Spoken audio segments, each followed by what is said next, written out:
Good afternoon. Welcome to this live broadcast of the Senate proceedings on this afternoon of Thursday. The date is 19th of May, the year is 2022. We are glad you are following up on these proceedings. This particular live broadcast is brought to you courtesy of the collaboration between the Kenya Broadcasting Corporation and the Broadcasting Unit. You can also watch this live broadcast on our YouTube channel, that is on Senate of Kenya, as well as on KBC Channel 1 on YouTube. A lot has been lined up before the floor this afternoon, and to just take you through the highlights in the order of business this afternoon is that the House will be resuming debate that was interrupted on Wednesday. The date is 11th May 2022, and this particular debate is on the County Allocation Revenue Bill, this being a bill from the Senate, Bill number 1 of the year 2022, and this particular bill is by the Chairperson Standing Committee on Matters Finance and Budget.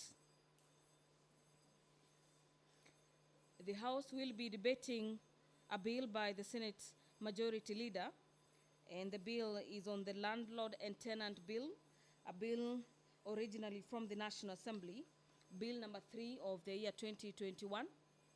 The Persons with Disability Amendment Bill, a bill by Senator Aaron Cheriot and Dr. Isaac Maura, is also another bill that has been given priority in the order of business this afternoon.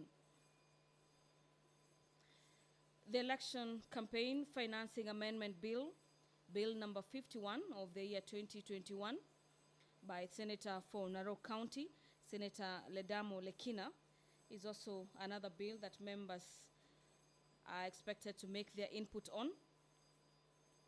The House is also set to consider the Employment Amendment Bill, Bill number 54 of the year 2021, and this particular bill is by Senator for Nandi County, Senator Samson Cherargei.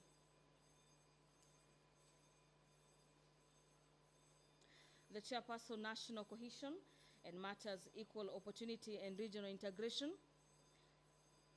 will be tabling a report, and this pertains a petition, and this particular report is of the Standing Committee of the National Cohesion and Matters Equal Opportunity and Regional Integration on a petition to the Senate concerning the continuous exclusion of persons with disability in Migori County budget. The Senate Leader of Majority will also be tabling papers, and to just highlight some of the papers is the Teacher Service Commission Annual Report and Audited Financial Statements, and this is for the financial year 2020 and 2021.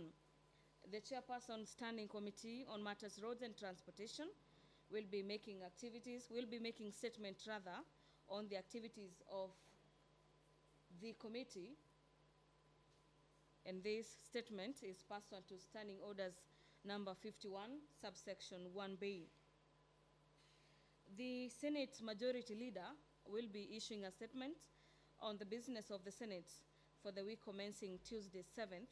The year is 2022, and this is pursuant to the Standing Orders number 52, subsection 1. Upon the rise of the House this evening, the Senate will be proceeding on recess and resume on Tuesday 7th, 2022. Under the Committee of the Whole, the Senate will be considering a couple of bills, and just to mention a few is the County Allocation Revenue Bill,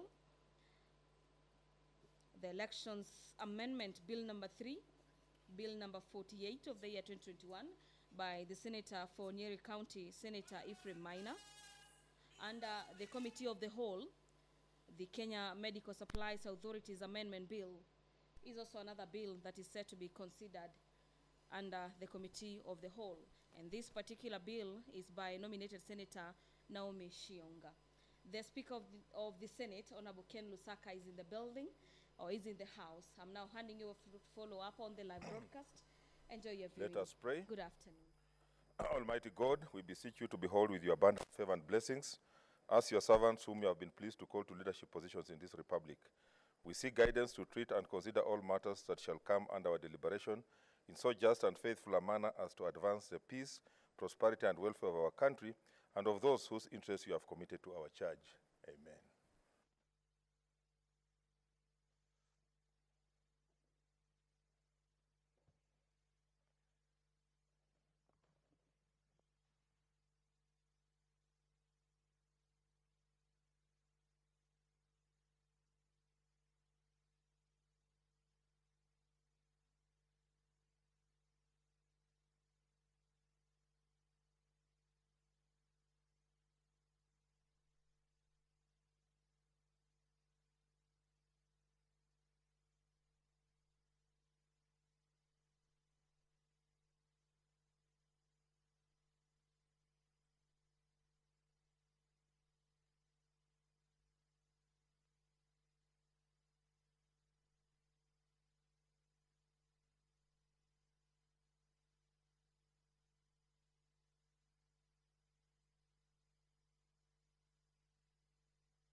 Order number 1, administration of oath. Order number 2, communication from the chair. Honorable Senators, I would like to acknowledge the presence in the Speaker's Gallery this afternoon of a visiting delegation from the Embassy of China. The delegation consists of young diplomats attached to the Embassy of China in Nairobi who are in the Senate on a one-day visit. Honorable Senators, the delegation is led by First Secretary Zhang Weiji, accompanied by Second Secretary, I hope I'm pronouncing it correctly, Third Secretaries and Attachés. I request the delegation to stand so that you may be acknowledged in the Senate tradition. Honorable Senators, in our usual tradition of receiving and welcoming visitors to Parliament, I extend a warm welcome to the delegation and on behalf of the Senate and on my own behalf, wish them a fruitful visit. I thank you.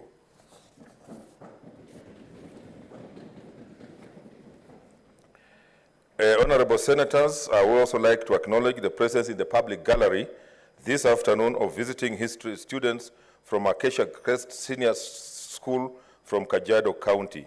Honorable Senators, on behalf of the Senate and on my own behalf, I welcome the students to the Senate and wish them well for the remainder of the visit. I thank you. I have another communication to make before I allow members to join me in welcoming the visitors. As you are aware, the National Prayer Breakfast is an annual event in the calendar of Parliament. It is an interdenominational prayer meeting sponsored by members of Parliament, Senate, and the National Assembly. This year's National Prayer Breakfast is scheduled to be held on Thursday, 26 May 2022, from 7 a.m. at the Safari Park Hotel in Nairobi, and the theme is Transitions. The event is being coordinated by the National Organizing Committee, which has been working closely with the Kenya National Prayer Breakfast Coordination Team. The Organizing Committee is co-chaired by Senator Samuel Bogisho, MP, the Senate Minority Leader, and Honorable Daniel Manzo, MP of the National Assembly. Honorable Senators, this is a critical event, noting that this is an election year, thus the need to pray for our country during this period. I therefore urge all the senators to prioritize and attend the prayer breakfast. All the requisite arrangements have been made to make the event a success. I believe that you have all received an invitation card to the event. Feel free to contact the office of the clerk for any further information or support on this matter. I thank you. Senator George Haniri. Mr. Speaker, I thank you for the opportunity. I actually rise up to join you in welcoming our visitors from China and the students from Acacia. Mr. Speaker, yesterday we had a delegation also from the United States of America. And so that I don't sound like I'm apologetic for Parliament, but it's important to let the visitors know because, you know, Senate is looking very empty, the seats are empty.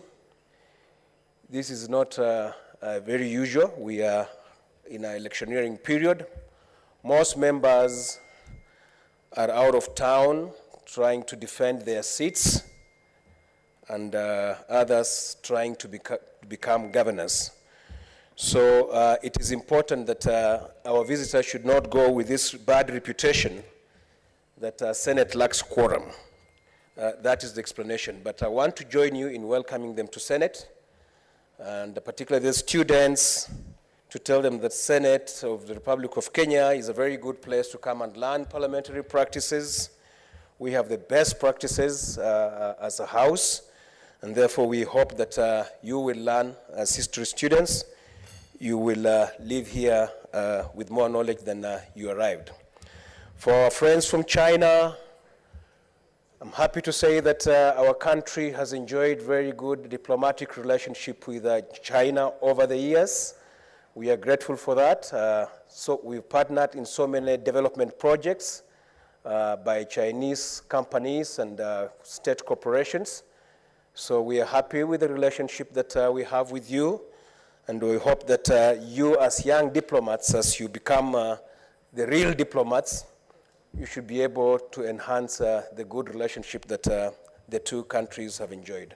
Welcome. We wish you a good stay in Parliament. Thank you. Thank you so much, Senator Halake Abshiro.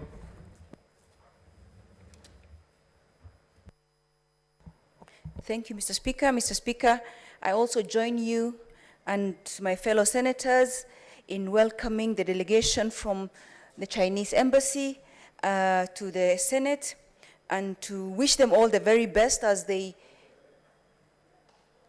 take care of the bilateral relationships between Kenya and China, which so far is a very good partnership, given that the Chinese government and the Kenyan government have been working very well together.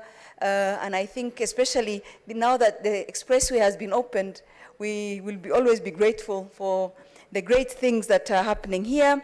I know that there's also the fact that this house has been a friend of the embassy.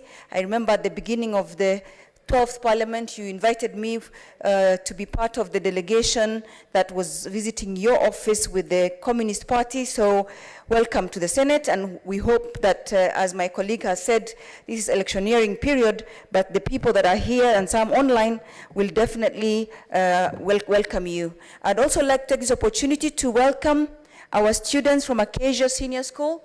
Welcome to the Senate. As you sit here, we are very proud to have you, especially you are coming from a pastoralist area, and I also come from a pastoralist area, so I'm happy to see that we are not just staying in the Bundus, we're also coming to the city to see for ourselves that if we from these areas can come and sit here in this house, you can also work hard and come and be here. So welcome to the Senate, and we look forward to having you in these seats and not just in the gallery. Karibuni sana. Senator Iman Gertrude Musurube. Thank you, Honorable Speaker, for this opportunity. I join you together with my fellow senators as well in welcoming the visitors we have in the House. The delegation from the Embassy of China, welcome to the House. And the relationship between Kenya and China is very visible. You know, in terms of education, we have quite a number of our students going to China to get knowledge, and when they come back here, they're able to be productive in executing, you know, the tasks that help in development. And also, when it comes to roads and housing, China comes out strongly to partner with our country, and this is a plus. So welcome in this house that actually allocates funds for the purpose of ensuring that economic development is going on.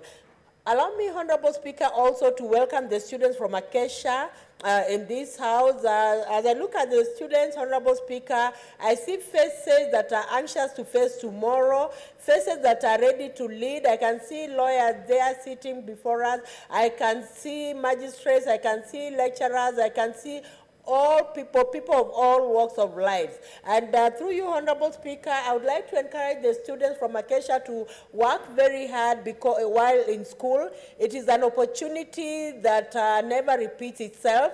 And this is the time every one of you has time to decide his destiny, and education is an equalizer that actually helps people from different backgrounds to improve their socioeconomic status as individuals and also give back to the society. So welcome, students. This is also an eye-opener, and I would like to tell you, students, that this is a very powerful house that is engaged in legislation.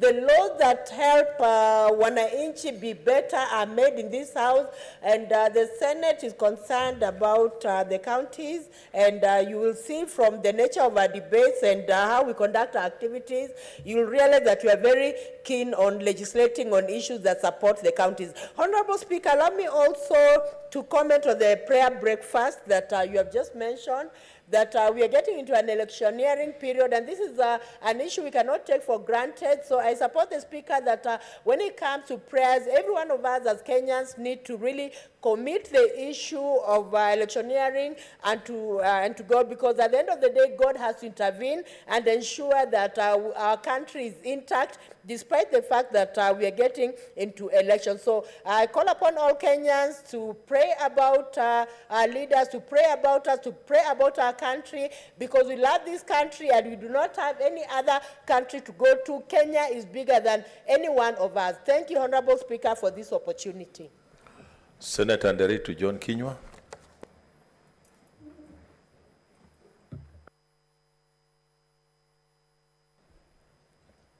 Asanti sana Bwana Spika kwa kunipa fursa hii kuungana na wewe kuwakaribisha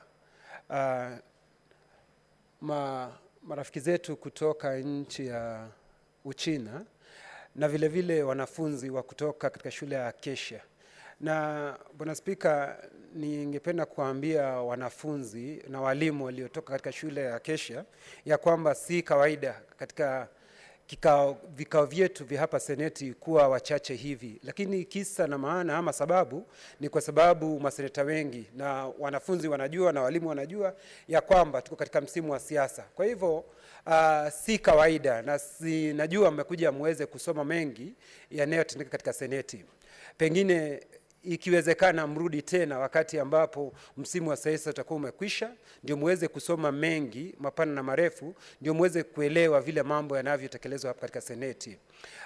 Na vile vile ningependa kuambia ninyi wenyewe ni wape changamoto, kwa sababu leo sisi ndio tuko hapa, lakini nyinyi kwa sababu mkitilia masomo mbele, kwa sababu unasemekana masomo ndio uti wa mgongo wa maendeleo katika nchi yetu ya Kenya.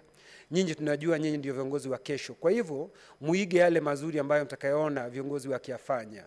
Na nyinyi ndio tunaangalia, kwa sababu katika maendeleo yote katika nchi, wanafunzi nyinyi ndio mnaoangaliwa, kwa sababu masomo muweke mbele na yale ambayo maneno yanayofanywa katika nchi yetu ya Kenya, nyinyi ndio mtakaoendesha maendeleo mbele. Kwa hivyo walimu niwaambie ni vizuri, na wanafunzi vile vile niseme ya kwamba mkija mambo ambayo mnakuja kusoma hapa myatilie mkazo na muendelee kufanya hayo. Na niseme Bwana Spika, tena nirudie niseme ni siku ambayo ni ya hofu kidogo wao kuja wakati hatuyuko jumba limejaa, na muweze kusikiza vile mazungumzo yanavyofanywa hapa katika Seneti. Asante Bwana Spika kwa kunipa fursa hii. Senator Masinza Naomi Shionga. Thank you, Mr. Speaker, sir. I want to join you in welcoming our visitors today, especially the visitors from China who have joined us today. And it's a great pleasure that we have the visitors outside the country. You know, the bilateral engagement that we have between China and Kenya is of great magnitude, especially when it comes to economically, infrastructure, and even technologically. We really appreciate you, and it is good that you have come so that you can see. Just as my colleagues have said, this house is always full, but because we are making sure that we come back in this House and continue with the legislative mandate that we have. And just a few days to come, we are going to the ballot box. So many are on the grassroots trying to look for how best they can convert their vote. So we are full this House, and we are representative of people, and that's why we are. But still, I want to say welcome to the Republic of Kenya, and we welcome you more. And when you go back there, take our greetings to your people. When it comes to the student of Acacia Crest Senior School, I want to really appreciate, and I'm seeing some teachers there, I really want to appreciate your presence here. This is a place that anyone in Kenya would admire to be, both women and men. Because when we are making laws, laws are made in this House. Policies are made in this House. Acts are made in this House. Those that can take control of our country legislatively.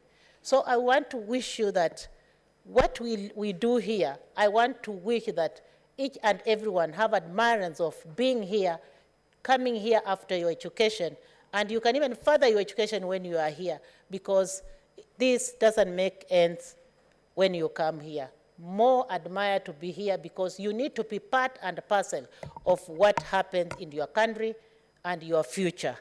I want just to thank you and say that both the groups that have joined us in the gallery, please, you are most welcome on behalf of Kenya. And as the speaker has said, thank you very much for coming, and welcome again and again. God bless you all, and have a safe journey back home. Thank you. Next order. Order number 3, messages. Honorable Senators, this passage of the Health Laws Amendment Bill, National Assembly Bills number 2 of 2021. I wish to report to the Senate that pursuant to Standing Order number 41, 3, and 4, I have received the following message from the Speaker of the National Assembly regarding the passage of the Health Laws Amendment Bill, National Assembly Bills number 2 of 2021. Pursuant to the standing orders, I now report the message, and I quote, pursuant to the provisions of the Standing Order number 41-1 and 142 of the National Assembly Standing Orders, I hereby convey the following message from the National Assembly. Whereas Health Laws Amendment Bill, National Assembly Bills number 2 of 2021 was published via Kenya Gazette Supplement number 8 of 1 February 2021 as a bill concerning county governments in terms of Article 110(4) of the Constitution seeking to amend the Health Act number 21 of 2017, in particular, provisions relating to the Pharmacy and Poisons Act Cap 244, the Mental Health Act Cap 248, the Mental Practitioners and Dentists Act Cap 253, and Nurses Act Cap 257, the Kenya Medical Training College Act Cap 261, the National Hospital Insurance Fund Act number 9 of 1998, the Medical Laboratory Technician and Technologies Act number 10 of 1999, the Tobacco Control Act number 4 of 2007, Control Act number 15 of 2012, the Public Health Officers Training, Registration and Licensing Act of 2013, number 12 of 2013, the Kenya Medical Supplies Authority Act number 20 of 2013, the Counselors and Psychologists Act number 14 of 2014, the Physiotherapists Act number 2014, the Health Records and Information Managers Act number 15 of 2016, and the Clinical Officers Training, Registration and Licensing Act number 20 of 2017. And whereas the National Assembly considered the said bill on Wednesday, 30th March 2022 and passed it on Thursday, 31st March with amendments in the form attached hereto, now therefore in accordance with the provisions of Article 110(4) of the Constitution and Standing Orders 41 and 142 of the National Assembly, Standing Order 1, I hereby convey the National Assembly's decision on the bill to the Senate. Honorable Senators, pursuant to Standing Orders number 157, which requires that a bill originating in the National Assembly be proceeded with by the Senate in the same manner as bill introduced in the same Senate by way of first reading in accordance with the Standing Order number 139. In this regard, the Health Laws Amendment Bill, National Assembly Bill number 2 of 2021, will be read a first time at the next sitting of the Senate. I thank you. Next order. Order number 4, petitions.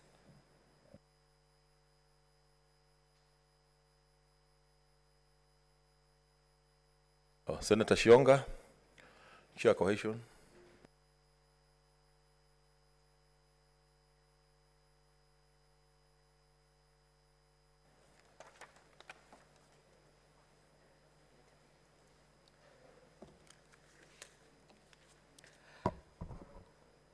Mr. Speaker, sir, I beg to lay the following petition report on the table of the Senate today, 19th May 2022. Report of the Standing Committee on the National Cohesion, Equal Opportunity and Regional Integration on the petition to the Senate concerning the continuous exclusion of persons with disabilities, BWDs, in Migori County budget. Thank you, Mr. Speaker, sir. Thank you. You want to make some comments? Okay, yeah. Yes, Mr. Speaker, sir. I've just discovered I've forgotten my glasses, and, but I'll continue. Okay, I hope you will see. Yeah. And read correctly. And I'll read correctly. Okay. That's what I beg. Mr. Speaker, sir, I would wish to make the following comments pursuant to the provision of the Standing Order 232 of the Senate Standing Order, and a number of comments were laid in regard to this petition. Honorable Speaker, the petition was presented by the Senator of Migori County, Senator Dr. Ajila Ayako, MP, on behalf of the petitioners and tabled on the floor of the House on the 21st October 2021, and stood committed to the committee pursuant to the Standing Order 232, is it 252.1 of the Senate Standing Committee. Honorable Speaker, the petition drew the attention of the Senate on the following. The Article 51(1)(b) of the Constitution of Kenya, 2010, provide for the rights of persons with disabilities. 2, the persons with disabilities are entitled to reasonable access to education institution and families for the persons with disabilities integrated in the society to the extent compelled with the interests of the persons. 3, the article, in Article 10(2)(b) of the Constitution of Kenya, 2010, recognize human dignity, equity, social justice, inclusivity, equity, human rights, and non-discrimination and protection of the marginalized in the public service and governance. Mr. Speaker, whereas the Article 58 provide that the state shall put in place measures to ensure affirmative action program designed to ensure minority and marginalized groups participate in the representation or in governance and other spheres of life, and Article 185 vast legislative authority and oversight functions of the county to the county assembly. That the county government of Migori in the development plan county 2018-2022 outlined to develop socio-economic program geared toward programs in the county and the development agenda promotion of the gender and disability.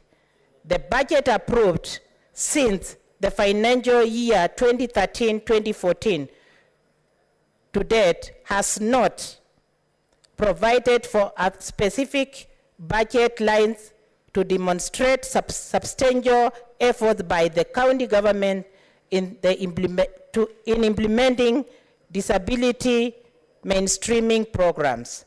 This exclusion has exposed the persons with disabilities to a low level of living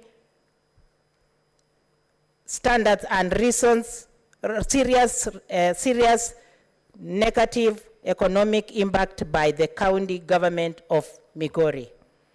Mr. Speaker, we realize that among the strategic identified to facilitate the achievement of the socio-economic pillar were developing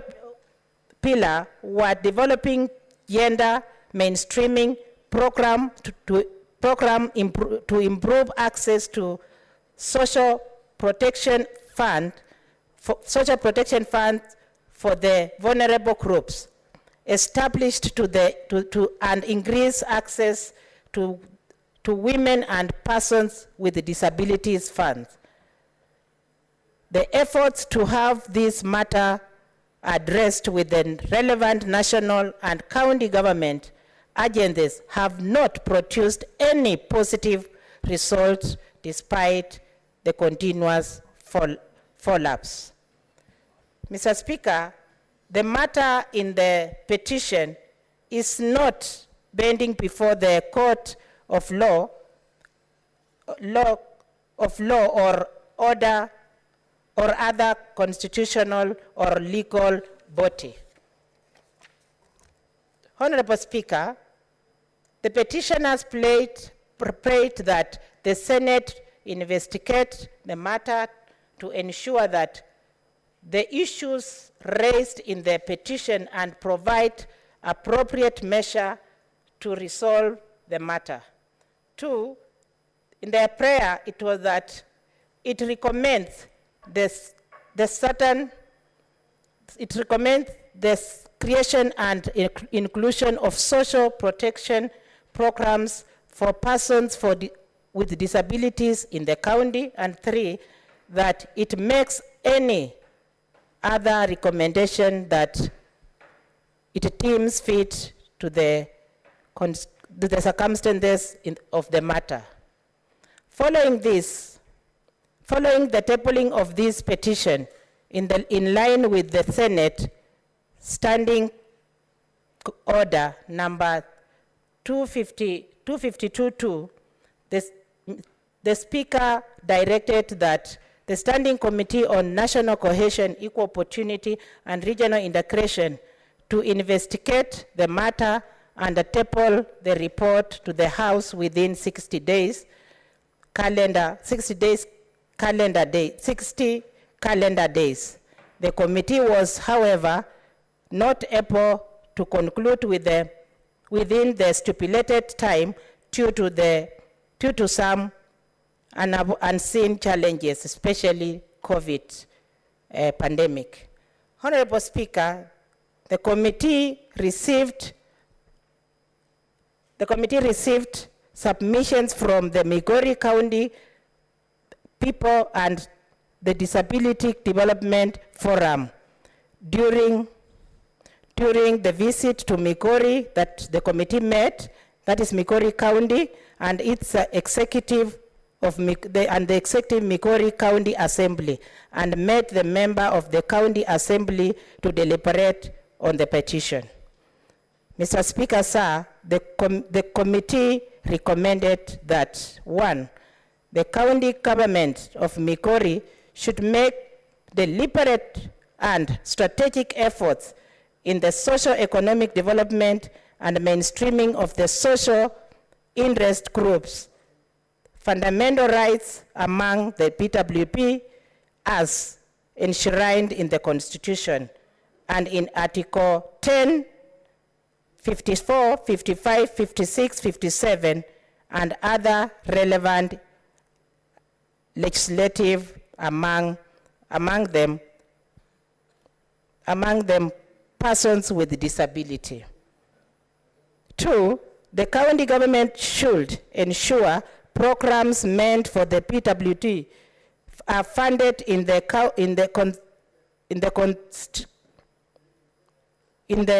are funded in the budget effectively, and efforts should also be made to ensure that the government structures are put in place to prevent the misuse of or corruption in the fund managed and manage the capacity building for BWDs,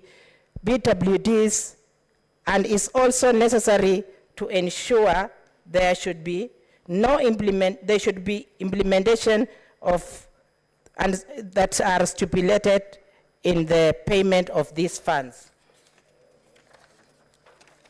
Mr. Speaker, I might not go all throughout to read all the recommendation, but because we have the report tabled before this House, the committee made efforts to make sure that the county government of Migori should establish and prioritize the disability mainstreaming committee with the representation of BWD.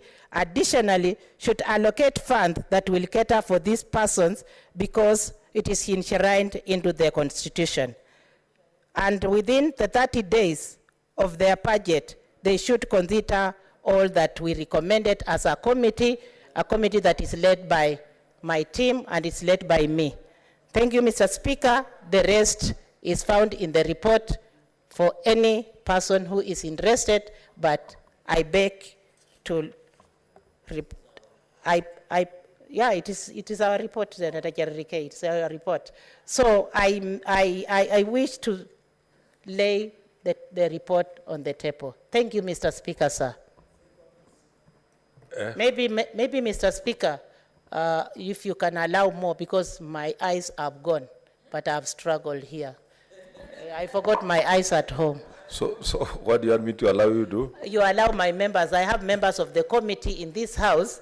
You allow members of this, the members of this committee, the National Cohesion and Equal Opportunity Committee, to comment on the same, because we all shared the trip, we all shared the comments pertaining this petition. Thank you, Mr. Speaker. You have done very well so far. Thank you. Let me see, there are interests here. Senator Harake, I don't know that she's your member, but she's shown interest, Senator Harake. Thank you very Floor much, is yours. Mr. Speaker. I'm not her member, but I wish to congratulate her on a good, comprehensive report. And I'm encouraged that we are getting reports back in the House, because sometimes we have brought a lot of petitions, and so it's a good sign that we're getting reports back. So congratulations, Madam Chair, and your members. Mr. Speaker, the issue of exclusion of our PWDs and other marginalized group is such a big deal that this House, I'm glad, took it seriously enough to complete it before the end of the 12th Parliament, because really on the campaign trail this weekend, I was meeting with somebody that is disabled, and one of the things they said is that my county had for counties, I don't know, there's a percentage of budget that should be allocated to people with disabilities in the counties, but that laws do not exist for that amount to be dispensed to the people with disabilities. Mr. Speaker, our members of county assemblies, who are the legislative arm and at the primary level, at the devolved units, have a responsibility to ensure that everybody in the county is budgeted for, and that the budgets, the policies, and the legislation is actually responsive to everybody in the counties, especially those vulnerable groups. The legislation for those vulnerable groups should even be prioritized more than just any other legislation, Mr. Speaker. So I was told that in my county there's 8 million, and I don't know if it's the same for all counties, because this is very fresh. Mr. Mugo, who is a PWD in my county, came to me and said, Madam Senator, we, in the last 5 years, have not been able to attend any of the Paralympics or any of the I don't know if is it called Paralympics? Yes, because we now are reduced to begging. And that is wrong, because if if the country has given money to the devolved units, and if these resources this House has made sure has gone down to the devolved units, how is it that then we condemn our people living with disabilities to the indignity of begging? Yet, there's a budget. So when people are given money, but then are reduced to begging from maybe the MPs or from well-wishers or from business people, what are we saying? We're denying our people the dignity to be served by the state, especially those vulnerable groups. And how much is 8 million? So I was very surprised, Mr. Speaker, that Mr. Mugo would come to me and say, in the last 5 years, actually, of course, devolution is now 10 years, in the last close to 10 years, not a single law has been put in place at the devolved unit, and therefore, no resources can be given to our people living with disabilities. Madam Speaker, Mr. Speaker, sorry, you know this, I'm sorry, Mr. Speaker, you know we just got our first deputy President of the Republic, who is a woman, so now we're a bit on a high, and please forgive me, I don't mean any. What is your point of order, Senator Cherargei? Mr. Speaker, is it in order for my good sister, Senator Alake, to go on record and answered to say that we have first female deputy president, yet we know the occupant of that office as of now is a man by the name of Dr. William Samoei Arap Ruto? Is it in order she should withdraw and indicate who that person is, because we don't have a female deputy president in Kenya? Senator Haraki. Mr. Speaker, that is not to mean that is not to belittle our sitting deputy president. But I was just fast forwarding a bit. In 2 months, let me just correct myself. In 2 months, this country will have a female deputy president, and therefore I am a bit ahead of myself. That's what I meant, that in 2 months, or in less than 2 months, actually. Thank you, Mr. Speaker. There is another intervention from Senator Shionga. Come on. Madam Speaker, as much as I support my fellow senator, we always predict and wish for the best, and we want women actually to occupy this.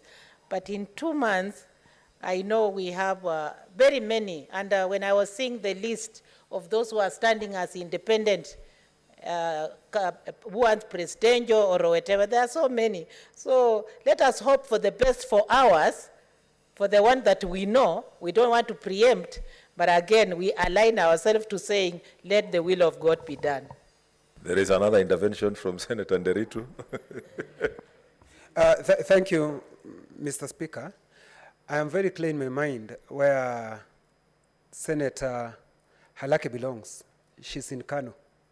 And the last time I checked, Madam Speaker, because I want clarity from her, Mr. Speaker, I wanted clarity from her, which Deputy Speaker she's talking about in 2 months, because I am Deputy President. Deputy, okay, sorry, Deputy President she's talking about, because I know her party leader, because I know she belongs in Kano, and her party leader is defending the seat of Senate. So I don't know which he's talking about, but I'm very clear for Kenya Kwanza is Rigathi Gachagua, and he's going to be the deputy president in the next 2 months. Okay, I want to bring that matter to a close, because I think we are diverting from our main focus. Senator Halake. Mr. Speaker, I may have a right of reply, but I'll let that pass, because I don't want to be in trouble, because you've rested that case. But Mr. Speaker, therefore, reverting back to the petition and the content of it, I support, and I am thankful to the team for the good job. And as I said, as Mr. Mugo spoke to me on the campaign trail, he said, Madam, just 8 million shillings that was supposed to help us go for games, we keep borrowing and begging from others because there are no laws in place. So it's an appeal to our members of the county assembly. Please, please ensure that the most vulnerable in our communities, the laws, because we as legislators, both at the national and devolved unit, should be taking our legislative role very seriously. To be told that in the last 9 or 10 years of devolution, Not a single law is in place in some of our counties for them to be able to then dispense a budget, which then excludes the people with disabilities, and not just the people with disabilities, all other vulnerable groups, be it women, be it young people, be it. And so, Mr. Speaker, really, as much as we think that devolution is working, devolution must work for everybody, not just the able-bodied, Mr. Speaker. Mr. Speaker, to Mr. Mugo, to Uncle Abdullahi and the rest of them that are living with disabilities, I'd like to assure them that when we come back to this house, some of us will be going to the lower house, but when we come back to this house, Mr. Speaker, those of you that are coming here, please make sure, as the House that under Article 96 is mandated to protect counties and their government, and the protection of county is not just the government alone, it's the protection of the people living in those counties. And therefore, please make sure this House makes laws that will include and ensure that our people living with disabilities and other vulnerable groups are going to have a legislative framework that will allow these budgets to go to the people that need them most. Mr. Speaker, my bill in human dignity and preservation of human dignity and socioeconomic rights was speaking to precisely that, the provisions of under Article 43. Unfortunately, from the way things are going, Mr. Speaker, and I hope you'll see it to yourself to make sure that the bills that have been passed and are just awaiting division see light of day before we go home in a few days, I guess, please, because these are some of the legislative frameworks which could then be cascaded down to the counties to ensure that these kinds of things that are excluding our people do not happen, Mr. Speaker. I thank you for giving me the opportunity. I support this and look forward to the implementation of some of the recommendations of the committee. Thank you. Senator Musuruve. Thank you, Honorable Speaker, for this opportunity. And I start by congratulating my able chair, Senator Shionga, for presenting the petition. Indeed, we went to Migori and met the petitioners, we met the executive, and we had a very lengthy discussion, Honorable Speaker. But what was coming out very clearly is that there was a big gap between the executive and PWD inclusion. Now that gap needs to be filled, Honorable Speaker, because you saw that the petitioners were justified in bringing the issue to our attention simply because of the lack of exclusion. And Honorable Speaker, just as Senator Halake has said rightly, that when no one should be excluded when we are talking of devolution.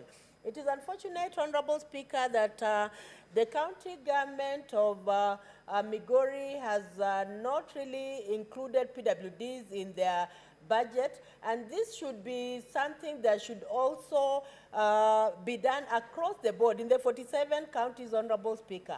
Because when it comes to allocating monies, we allocate monies to go to the counties with the reason so that there is service delivery in the counties, Honorable Speaker. And when it comes to Migori, Migori has not, just like many other counties, have not been able to identify, tap, and utilize the talents that persons with disabilities have, Honorable Speaker. Because at county level, that is when they can be identified. That is when even players can be identified who have disabilities, and they bring a lot of glory in this country. And I want to commend, the Honorable Speaker, I take this opportunity to commend the national government for what it's doing with regard to persons with disabilities. And I want to commend what the CS, Dr. Amina, is doing. She's doing a very commendable job when it comes to PWD inclusion in games.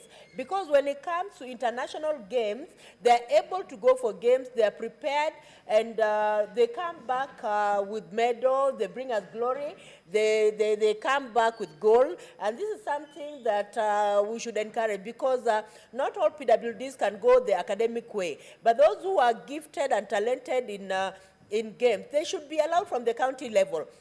And Honorable Speaker, I remember very well, even at county level, when I was doing the Msuruve tournament, PWDs were actually involved. I involved them and they came and played football in their crutches. There are even PWDs who even play sitting volleyball and many other games. So there's need for PWDs to be involved in sporting activities right away from the county level. And then when they go to national level, internationally, they can give us glory, Honorable Speaker. And I want to say, Honorable Speaker, that when it comes to PWDs, I witness internationally that in some countries, PWDs are, when it comes to sports, it's actually a career, and they're able to make a living from there. And you could see that some of these players, the moves they make in volleyball, the moves they make in basketball, the moves they make show that they have not just been sitting at home. Money has been allocated and they are training. And so the sporting should be a win-win situation for PWDs at county level, and all county budgets should actually include PWDs. Honorable Speaker, even as we talk about persons with disabilities, we must know that we have to look at persons with disabilities from a rights perspective. The persons with disabilities have a right, just like anybody else. They have a right to education. So even those who are doing well at county level should be identified very quickly and even help so that they make it academically. Honorable Speaker, I have seen quite a number of persons with disabilities who have gotten support and eventually they become lawyers. We have quite a number of lawyers who are visually impaired, and they're doing very well, Honorable Speaker. We have also human resource personnel who are also visually impaired, and we also have persons with disabilities also, Honorable Speaker, who work with crutches, wheelchairs, and they're doing well. So the point I'm trying to really emphasize is that county governments should ensure that they include PWDs in all activities in the county, so that the service delivery as per Article 43 of this Constitution for persons with disabilities. And Honorable Speaker, even as you're talking about persons with disabilities, allow me to comment what I saw, and my able chair is here. She'll agree with me that persons with disabilities and do not have an advisory body that informs the executive. Many times you'll find that the executives may not know much about issues of disability. And so when it comes to dealing with issues of disability, they don't know how to go about it. They do not have anyone to advise them. And that is how mainstreaming is not done in most of these counties. So there's need to have an advisory body in all the counties that inform the executives on the needs basis. Because persons with disabilities need to be looked at on a needs basis, Honorable Speaker, because every person with a disability has his own needs, and so identifying and ensuring that the needs are met will help persons with disabilities become economically productive in this country. Honorable Speaker, I support the petition, and I hope also that the recommendations that were made by the committee where I sit and where my Senator Shionga is our chair will actually be met, and the recommendations will be adhered to in order to ensure that persons with disabilities live rightly just like anybody else, and that they are not seen from a pity paradigm but from a human rights perspective. Honorable Speaker, thank you for the opportunity. Senator Chararge Samson.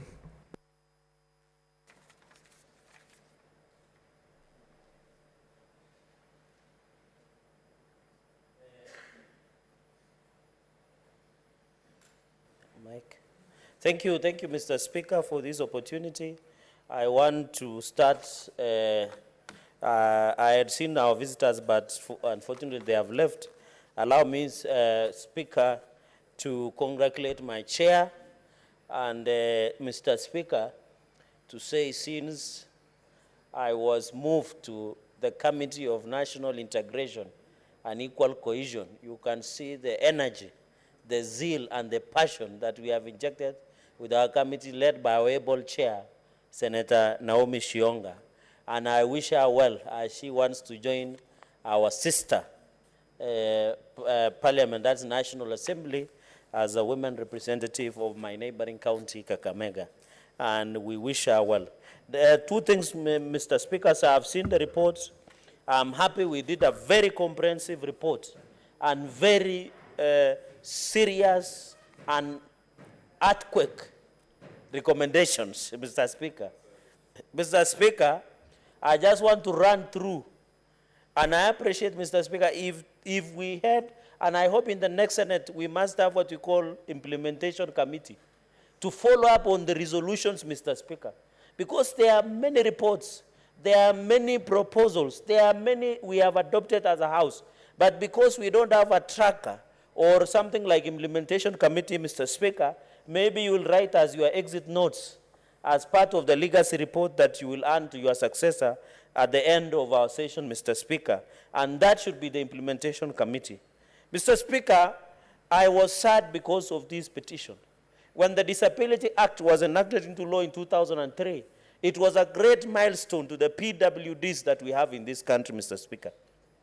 Mr. Speaker, when you read Article 10 of the Constitution of Kenya, it is very clear that there should be inclusiveness, there should be non-discrimination, there should be respect to human dignity, which includes not only the able-bodied people like us, but also PWDs, the marginalized and the minority, Mr. Speaker. When this petition came, when you look under Article 54, it specifically, Mr. Speaker, provide on the issue, it is captured under the Bill of Rights. So this is a right, is not a privilege, it is a must. And therefore, when the reading of Article 54, Mr. Speaker, is very critical, that there is a deliberate effort by the government, which means, and you know, the county governments may understand that they are also a government. So when you say government, it includes both national and county governments, Mr. Speaker. And therefore, when you see PWDs in Migori County and other areas suffering because they can't access buildings, because there is no deliberate issues on educational requirement, there is no a way, Mr. Speaker, of ensuring that they get an opportunity, Mr. Speaker. When you read the reading of article, there is also dignity, there is respect, ensuring that even the public toilets, public places have that accessibility, even public transport and information, even the use of sign language, Mr. Speaker. And I don't know whether the Senate, even when we transmit our live proceedings, whether we have somebody who provides sign language, because it's part of what we should be doing, especially in respect, Mr. Speaker. Even the use of Braille and other appropriate means and to access devices cheaply. Mr. Speaker, we expect the government to subsidize or to zero rate the use of Braille, the hearing aids, the one called cochlear implementation so that they can assist in hearing, Mr. Speaker. We expect the government to zero rate and ensure those devices are. Mr. Speaker, the law is very clear when you look under Article 54 that at least there should be a deliberate 5% in the progressive implementation of 5% of members of the public in elective and appointed bodies are persons with disabilities. Mr. Speaker, in upshot, the report should have recommended that the county governments, and I don't know, Mr. Speaker, how we'll put this one to audit query, because most of the county governments appear before CPI. The question we normally ask them, Mr. Speaker, and you have a privilege of serving both, as a senator, speaker, and as a governor. I hope when everybody goes back, including Bungoma, they should be in compliance with 5%, Mr. Because we only ask them, what is the ethnic composition? That's the only query. In future, Mr. Speaker, we should be asking, is there compliance of 5% if, for example, in Bungoma county government, in Nandi, in Laikipia, in Trans Nzoia? That is the question we should be asking, Mr. So that we make deliberate effort of actualizing Article 54, which forms basis of affirmative action as PWDs, Mr. Speaker. Mr. Speaker, on the point of CIDP and making deliberate, I think these are straightforward matters. We want to call upon the county governments when they are drafting their CIDP, they must include the marginalized, the minorities, PWDs, and the young people and women, Mr. Speaker. Mr. Speaker, the last point I want to make there is the public participation, Mr. Speaker. There are many cases, and courts have ruled that any entity, including both public and private entities, Mr. Speaker, who do not conduct public participation, including Parliament, as provided for under Article 118, Mr. Speaker, the whole process is nullified. Even the other day, the Supreme Court and courts of Kenya nullified BBI because of one only symbol of public participation. So when Migori County government does not do public participation on the issues of BWDs and any other issues that affect counties, Mr. Speaker, they risk the process being entirely nullified. We expect them to create, I know, Mr. Speaker, you know, you go to a center, do a public palasa, ask people, everybody can listen, everybody can speak, others can hear, but there is no format that the county governments have developed to ensure that people who do not listen, people who are disabled, people who have a problem with seeing, with hearing, Mr. Speaker, have a way of doing public participation. And I think counties must be creative enough to ensure that. And I hope Senator Gertrude Musuruve is taking note of such issues, so that even as we do public participation, the way we do here in Senate, we must be, in a way, ensure that they feel accommodated and they have views. So anything that is done outside public participation, the Constitution is very clear. Even here in Parliament, Mr. Speaker, sometimes we publish memoranda in our national newspapers and ensure that. Finally, Mr. Speaker, on the issue of EACC and DCI to investigate, I think this is one of the radical proposals we have given as a committee, Mr. Speaker. The EACC and DCI, now this is a serious job. We don't want EACC and DCI be running around, arresting politicians, going to rallies, arresting politicians. This is now serious work and pursuing politically motivated charges. I saw yesterday, Mr. Speaker, that there was a colloquium or a meeting of prosecutors in Mombasa. And I saw the president opening, including the DPP and many other people. These prosecutors, Mr. Speaker, before they prosecute any case, they must ensure it meets a threshold. And one of the simple cases to look at is to ensure counties comply with PWDs and ensure funds that were issued in financial year 2016-2017, 2017-2018, 2018-2019. The EACC and DCI, this is a good job that they need to assist Kenyans. The last time I saw something being done in Nandi for PWDs is when they were called in the showground in Kapsabet town. They were given blankets, soda, water, and they were told to go home.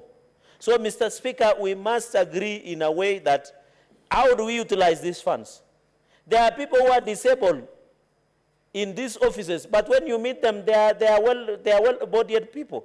We know, Mr. Speaker, there could be other disabilities, maybe in badminton and other things. But the point we are trying to say, Mr. Speaker, the real disability, we don't want people to be pretending that they are disabled, or, you know, in Africa there is a problem.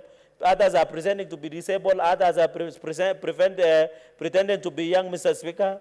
We need to be told in a way that when you say disabled, what does it mean? And therefore, these investigative agencies, Mr. Speaker, is very important. So in all, I want to say that this is a good report. We have done our part. We did a very thorough report. We hope this report will assist not only Migori County addressing the petitioners, but to ensure the county governors and county governments have an opportunity of looking at this thorough report, try and implement. Let us comply with 5% in terms of elective and appointive. And I want to commit, Mr. Speaker, as Kenya Kwanza takes over government, God willing, in the next 88 days or less than, we shall be able to follow up and ensure the 5% is complied. And I think our colleagues who are here, and a number of them, should ensure in the second generation of Senate, we must start a way of auditing how youth through ACPO, the issue of PWDs, the issue of gender in terms of access of tender, elective and appointive. And I think if we comply from the lowest level, that is our counties, to the national level through bottom-up approach, Mr. Speaker, we can be able to realize the gains that we have made as a nation through a progressive Constitution 2010. I thank you, Mr. Speaker. Okay. I don't see any interest. Let's go to the next order. Order number 5, papers. I don't see anybody from the majority side who can table. Next order.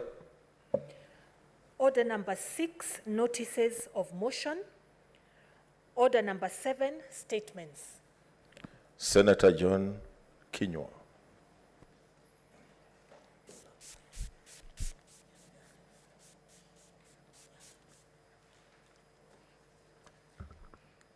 Thank you, Mr. Speaker. Mr. Speaker, sir, I rise pursuant to Standing Order 47-1 to make a statement on an issue of general topical concern on a consideration and construction of a road access by the Kenya Urban Road Authority, KURA, to construct a road access to Membli Dekio Estate in Kiambu County. Mr. Speaker, sir, Membli Dekio Estate in Ruiru is a fast-growing, high-end suburb located in Ruiru town of Kiambu County. It borders both eastern and north bypasses and is a short distance from Kenyatta University and Tatu City. The churches located within the estate include PCA Membli Church, Committee Parish, St. Teresia Catholic Church, and Deliverance Church, Membli. In addition, there are several education institutions within the estate and include Membli High School, Montessori Christian Kindergarten, and PCA Membli School. Further, there are around 500 families that live in this estate. This is in addition to about 1,500 adults and students that visit the churches and educational institutions located in the estate from other estates. Due to high vehicular traffic that is generated on a daily basis, there is need for a property junction to the estate with associated acceleration lane from the main eastern bypass and an access lamp.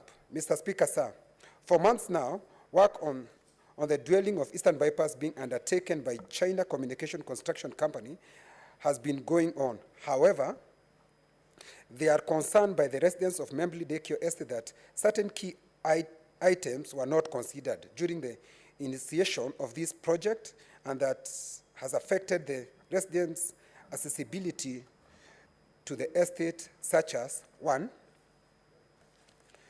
proper entrances to the estate from the main carriageway, Eastern Bypass, with associated acceleration and deceleration lanes, and a lamp to the main carriageway. 2, a pedestrian footbridge across the dual carriageway. And 3, improvement of estate roads to bitumen standards, including drainage works. Mr. Speaker, sir, there is need to have pedestrian footbridge to cater for pedestrian crossing the dual carriageway to access both Membri, Githunguri, and Githodwa Estate on the opposite side of the road, as we have witnessed numerous traffic accidents in the recent past along this stretch of the bypass. Many pupils and guardians across this busy highway daily to access the educational institutions that are located on both sides of this road. They include Githunguri High School, Githunguri Special Unit Primary School, Githodwa Primary School and Secondary School, Membri High School, Montessori Christian Kindergarten, and PCA Membri School. The road in the estate are of Maram servicing, and due to the high vehicular traffic, they are worn out and have numerous potholes. Mr. Speaker, sir, due to the high vehicular traffic leading up to the estate surrounding schools and churches, which is a risk to pedestrians, there is urgent need to consider upgrading the major estate roads to bitumen standards and construction of storm water drains. In view of the seriousness of this matter, Mr. Speaker, I would request you refer the statement to the Standing Committee on Roads and Transportation, pursuant to Standing Order 473, to intervene and get special consideration from KULA towards construction of a road access and associated stormwater drains in Membri Dekio Estate. I thank you, Mr. Speaker. Mr. Speaker, would you allow me to read the second? Yeah, you can read and then. Okay. Thank you, Mr. Speaker. I rise pursuant to Standing Order 48.1 to seek a statement from Standing Committee on Finance and Budget regarding the regulation of digital credit providers in the country. In the statement, the committee should, 1, state the number of digital credit providers operating in the country, stating the terms and conditions of credit they offer. 2, state measures, if any, to protect households and MSEs from predatory lending by digital credit provider, outlining targeted interventions against fraudulent transfer of property resulting from defaulting on these loans. 3, examine the effective and enforceability of the recently enacted Digital Credit Provider Regulation 2022, which seeks to curb dishonest players and not to protect customers. And 4, state the measures put in place by the Central Bank of Kenya, CBK, to mitigate financial risk exposure due to the rise in digital credit borrowing. I thank you, Mr. Speaker. Thank you, Senator Samson Cherargei.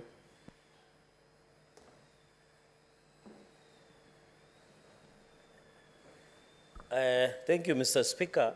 I want to thank Senator Kinyua, and I'm happy, Mr. Speaker. All indications are indicating that the people of Laikipia will once more again continue to have interest to continue serving in this House.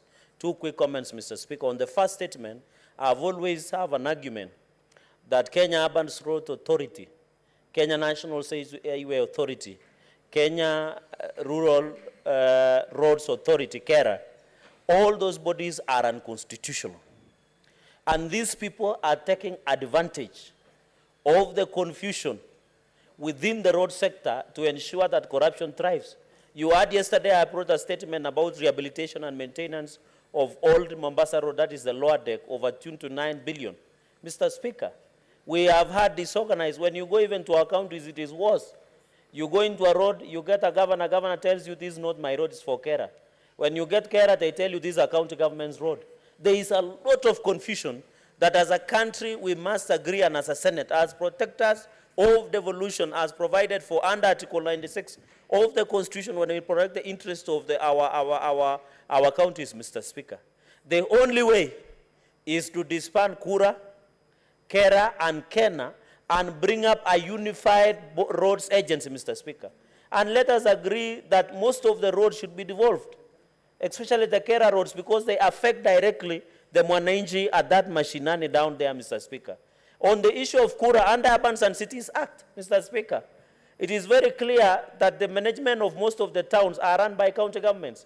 What is hard to devolve Nairobi roads, for example, to be run by county government of Nairobi? What is hard to devolve roads in Kapsabet Town, Mosoria Township, Nandi Hills Township, Kaptumo Township, Kobuchai, Serem, and any other, including Kabiet and Chepterwai, to be managed and run by the county government of Nandi? What we need to do, Mr. Speaker, is to bite the bullet, finish these roads cartels, because, Mr. Speaker, this will continue, this confusion and ping-pong will continue for the longest, Mr. Speaker. The second point I want to make is that there are so many roads in this country, Mr. Speaker, that contractors have been given notice to finish, but they don't finish in time, either because of lack of funding, and, Mr. Speaker, they stay on the road. I remember at one time, Mr. Speaker, there is no signage. When even our people are in danger, Mr. Speaker, because when roads are being constructed, the contractors must provide a well-elaborated signage and diversion roads, Mr. Speaker. Are you aware, Mr. Speaker, most contractors eat the money that is meant for diversion roads, or when they are making the roads, Mr. Speaker? Any road, go to anywhere in this country, including the one we have, Eldoret bypass in Eldoret, including the ones they're being done by KURA in this city, including the one that Senator Kinyua mentioned. Those people do not provide alternative means of roads. You pass a road in the morning, in the evening, they have blocked it, they have just written this road diversion ahead, there is no signage, and many accidents are happening because of the negligence of the contractors. But mostly, Mr. Speaker, it is because of negligence by the supervisors, and mostly are KENA, KERA, and KURA. Mr. Speaker, this issue must be addressed fully, Mr. Speaker. Finally, on the second statement on credit digital lenders, I think that is a well-elaborated scheme, Mr. Speaker.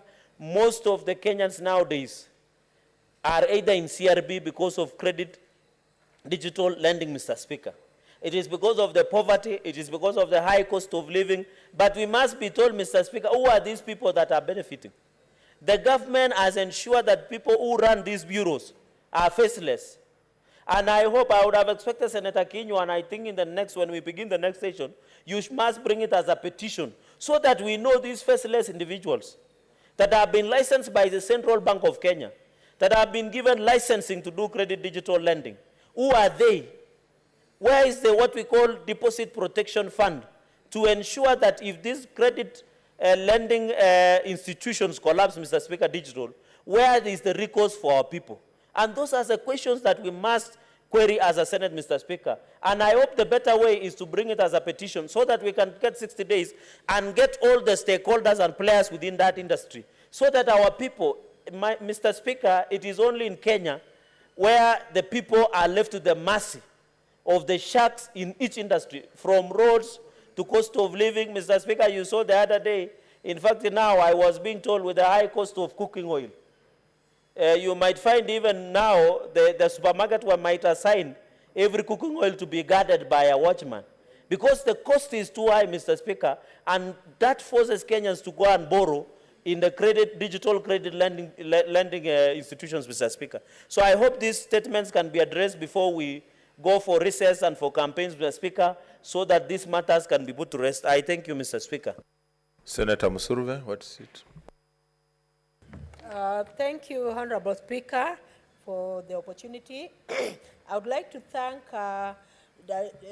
Senator Kinyua for bringing two important issues on the floor of this House. First of all, he has talked about Memble Estate, and I'm very conversant with that estate, Honorable Speaker. It's on your way to Juja, and I passed it very many years when I was a lecturer Jomo Kenyatta University. And you could see, Honorable Speaker, that even accessing the estate itself is very difficult because there's no road that is really leading to the estate. And Honorable Speaker, most of the residents there just close their windows almost the whole day, simply because the roads are dusty. When you get inside of the, the estate, they're dusty. And we all know what can come as a result of dust, the cold and everything. So there's need for the issue of Memble roads accessibility to be handled with speed, because it is a right for everyone to access where he stays and where he lives. And even when road companies are given the contract of coming up with roads, the access roads, whether they are Maram or what, they should ensure that they do their work up to the very end of it, because when it comes to payment, they're paid all the money. Some companies are even paid upfront, even before they finish their work. But they need to have a policy that cushion Kenyans against that, so that if a road company has been mandated to work on roads, then it should not be given all the monies. All the monies should be given at the very end. Probably just the first quarter can be given, and the other monies can be given in staggers. Honorable Speaker, Senator Kinyua has also brought in the issue of digital lending. When you open the phone, you'll find that there are so many people, organizations that lend money. Some of these are fraudsters, and there's need for Kenyans to be cushioned against fraudsters so that people do not lose their money through fraudsters. And even those organizations that are legit, then it has to come out clearly how many digital companies do we have, and how many have been allowed to operate in this country, Honorable Speaker. They should be able to be traced so that in the event of anything, then they can be followed, so that there's also transparency in the business that they are doing. And even if they are doing business, Honorable Speaker, even if it's digital, they have to pay tax, because they operate under zero tax, and they should not be zero rated. So those digital lenders who are lending money to Kenyans should also account to KRA, so that they are also paying tax, Honorable Speaker. Otherwise, I support the statements, and I believe that these statements, even though we have very little time, will be handled in the speedy nature that they need to be handled in. Thank you, Honorable Speaker. Senator Musurve, your statement.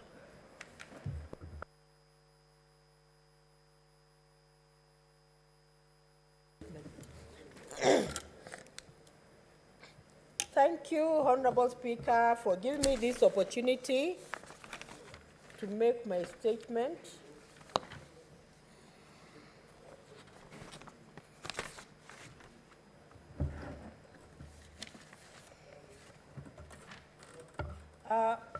Honorable Speaker,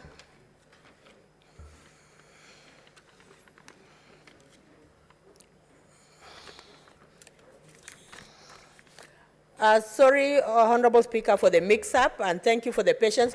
Honorable Speaker, I would like to make a statement on the launch of first audit report in the Kiswahili language. Mr. Speaker, sir, I rise pursuant to Standing Order number 47-1 to make a statement on a matter of general topical concern, namely the launch of the first audit report in Kiswahili language by the Office of the Auditor General. Mr. Speaker, sir, as you all know, the Office of the Auditor General is an independent office established under Article 229 of the Constitution, and Article 2296 of the Constitution requires the Auditor General to prepare an audit report to confirm whether public money has been applied lawfully and in an effective way in all entities funded by public money. Further, Article 2297 of the Constitution requires the Auditor General to submit the said reports to Parliament or the relevant county assemblies. Honorable Speaker, these reports have always been submitted to Parliament and relevant county assemblies in English, despite Article 7 of the Constitution recognizing both English and Kiswahili as the country's official languages and Kiswahili as the national language. Honorable Speaker, it is therefore quite commendable that the Office of the Auditor General has moved to fully comply with Article 7 of the Constitution with the publishing of the first audit report in Kiswahili language. The report launched yesterday in a widely publicized event beamed live on local television channels heralds a new era in the reporting of on usage of public funds in a language that is widely understood by Kenyans. Mr. Speaker, sir, availing these reports in both English and Kiswahili will make it possible for Kenyans of all walks of life to be informed and enable them to interrogate how government entities utilize public monies at both the national and county levels of government. Mr. Speaker, sir, a majority of the population living in the counties understand their vernacular and Kiswahili more than any other language. Kiswahili is a national language, a lingua franca, and a language spoken and understood by almost all Kenyans. Translating the Auditor General reports into Kiswahili will create more awareness to Kenyans on how public funds are disbursed and utilized. Mr. Speaker, sir, the launch of the Kiswahili audit report is praiseworthy and worthy of being emulated by all public and private entities as a way of compliance with Article 43 of the Constitution, as well as ensure inclusivity for purposes of corporate governance. I thank you, Honorable Speaker. Okay, I think that's the end of the statements. We have, using my discretion and because of the urgency of some papers, we will go back to the order on papers so that some important papers are tabled. Clerk. Order number 5, papers. Senator Chararge.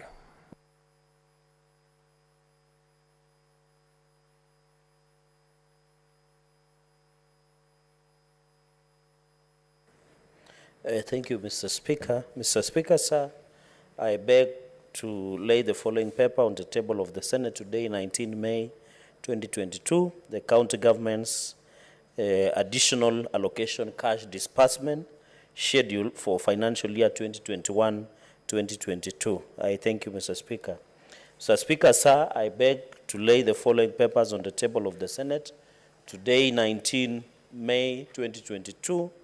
1, the Teachers Service Commission Annual Report and the audited financial statements for the financial year 2020-2021.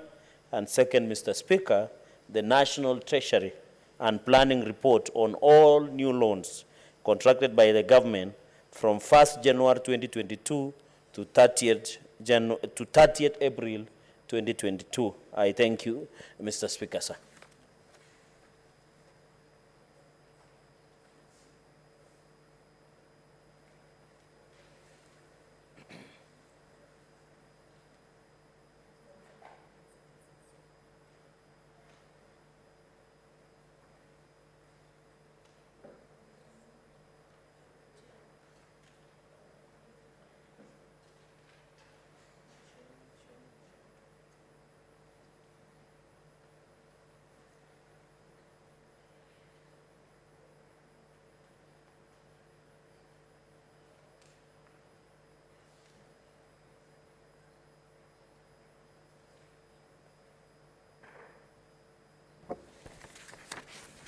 Okay, honorable senators, for the convenience of the House, I'm deferring orders from number 8 to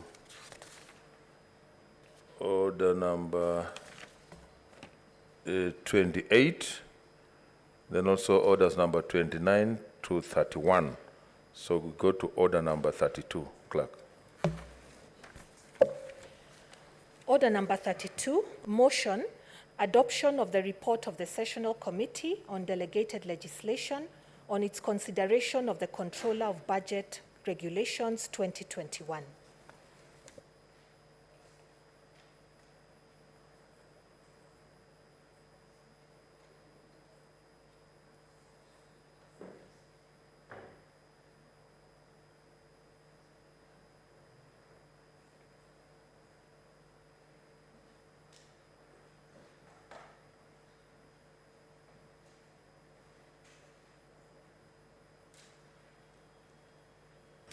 Okay, Senator Olekina had 12 minutes to go and I don't see another interest. So I also defer order number 32. Next order. Order number 33, motion, adoption of the report of the Standing Committee on Education on the inquiry into the early childhood development education landscape in the country.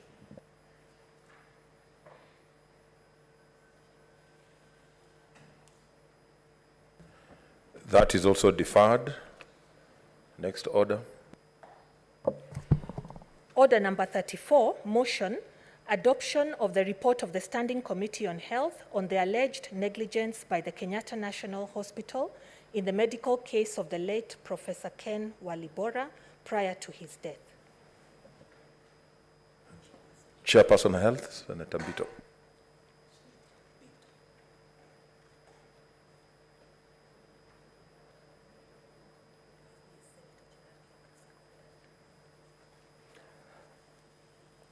Mr. Speaker, sir, the Standing Committee on Health, which is established under Standing Order 218.3 of the Standing Orders, and is mandated to consider all matters relating to medical services, public health, and sanitation.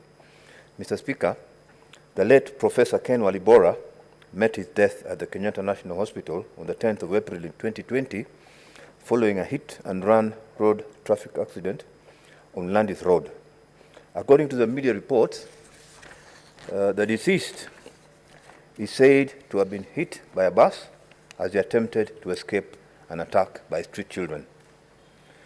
Mr. Speaker, following media reports of the alleged negligence of the late Professor Ken Walibora prior to his death at the Kenyatta National Hospital, the Standing Committee on Health invited the management of Kenyatta National Hospital to a meeting aimed at clarifying the circumstances that surrounded the late professor's death, including A, details of how and when he was brought to Kenyatta National Hospital, what time he was attended to, and what emergency interventions were undertaken on his behalf prior to his death. In addition to the meeting with the management of Kenyatta National Hospital, the committee held a consultative meeting with Mzalendo Trust, a civil society organization that has previously conducted studies on alleged negligence of accident victims at public hospitals in Kenya. Mr. Speaker, Article 43(2) of the Constitution and Section 7(1) of the Health Act 2017 guarantees every person the right to emergency medical treatment. Section 91(b) of the Health Act further obligates all private institutions and private healthcare workers to, and I quote, provide emergency services in their field of expertise as required or requested either by individuals, population groups, or institutions without regard to prospect or otherwise of direct financial reimbursement.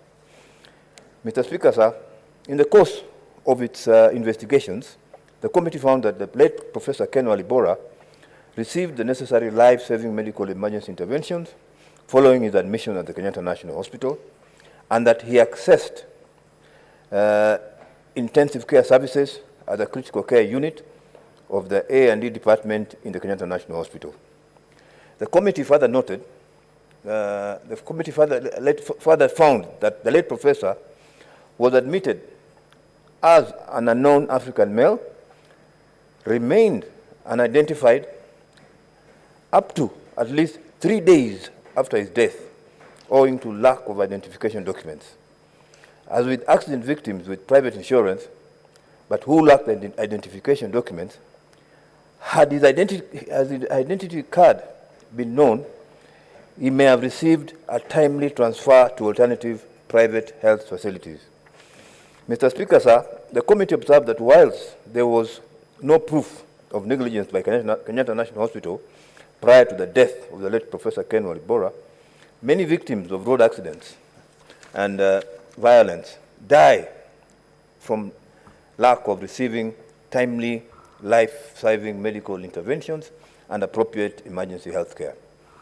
The committee also found that the delayed operationalization of the Health Act 2017 and the Emergency Health Policy 2019 are a key limitation in the provision of emergency treatment.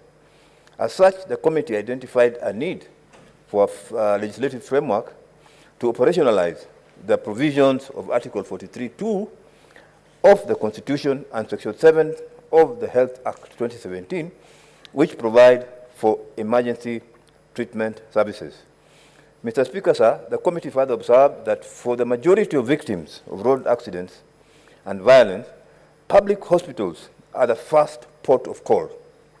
As such, there is a need to ensure that all public hospitals are adequately resourced and equipped in order to enable them to deal with emergencies. In relation to the above, the committee found that the referral health system in counties is under-resourced and ill-equipped. While most counties have acquired ambulances, they still lack adequate personnel, resources, and equipment to provide effective emergency services. As such, there's a need to strengthen emergency referral and ICU services in county health facilities for purposes of improving access as well as easing pressure at the Kenyatta National Hospital. The committee also found that the weak pre-hospital care and poor handling of accident and violence victims prior to hospital admission is a key factor affecting the survival of severely injured victims. Mr. Speaker, sir, based on the foregoing, the committee recommends that the Senate intervene to provide a conditional grant to counties for purposes of strengthening the provision of emergency and critical care services. The committee further recommends that a mechanism be sought to link civil registration services to emergency health services for purposes of facilitating prompt identification of unknown accident victims. In addition, the committee recommends that the Office of the Auditor General conduct a performance audit of the provision of ambulance, emergency, and ICU services in the counties pursuant to Section 36(1) of the Public Audit Act 2015 and report back to the House within a period of 6 months.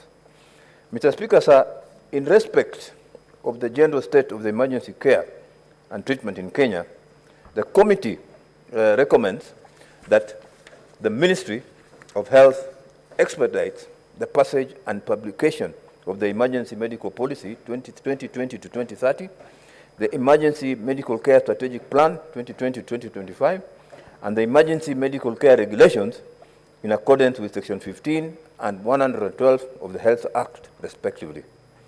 The committee further recommends that the National Treasury and the Ministry of Health act to expedite the integration of emergency medical treatment and care of the UHC package. Additionally, the committee recommends that the MOH expedite the development of the Emergency Treatment and Care Bill with a view toward operationalizing the provisions of Article 43(2) of the Constitution and Section 7 and 91 of the Health Act. The committee also recommends that all public and private healthcare providers develop and implement policies for timely and appropriate emergency medical care and treatment in accordance to Article 43(2) of the Constitution and Section 7 and 91 of the Health Act. Mr. Speaker, in order for the recommendations of the committee to be actionable, the committee resolved to table its report for the consideration and adoption by the Senate. With your permission, Mr. Speaker, I beg to table this report, and I thank you. And then I will also request my fellow Senator, Senator Cherargei, to second the motion. Thank you. Yeah, you beg to move the motion. Sorry. Mr. Speaker, sir, I beg to move the motion and request Senator Cherargei to second. Thank you. Thank you.